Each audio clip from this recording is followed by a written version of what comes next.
ये प्रोसेस जो है ना ये भी मुकम्मल होना है, उसके भी अपना टाइम लगना है। तो वो इलेक्शन कमीशन की नज़र में ये सब चीज़ें, मेरा ख्याल है कि वो एक बेहतर फैसला करें। पाकिस्तान जा रहे थे उस वक्त आपने जाते हुए ये कहा था कि मुझे अदालतों से इंसाफ की तौर पर आज आप एक बार फिर पाकिस्तान जा रहे हैं, क्या उस वक्त पीछे देखें मेरे ऊपर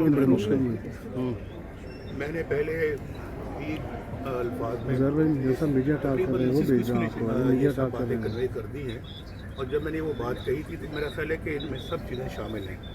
और मैं वो शख्स हूँ जिसने 150 पेशियाँ भुगती हुई हैं, ना सिर्फ मैंने, मेरी बेटी ने, और बिल आखिर बेटी को भी क्लीन चिट मिली कोर्ट से।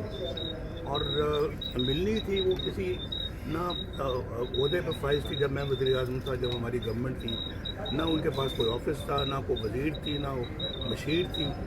तो उनको तो ऐसे धर दिया था उन्होंने। मियां साहब फिर हमारी पार्टी के लोग इंक्लूडिंग मिस्टर शहबाज शरीफ और फिर हमारे ख़ानदान से बाहर भी जो हमारी पार्टी के लोगों के साथ ठीक है। और मैं मिसाल देता हूँ राना सनाउल्लाह साहब,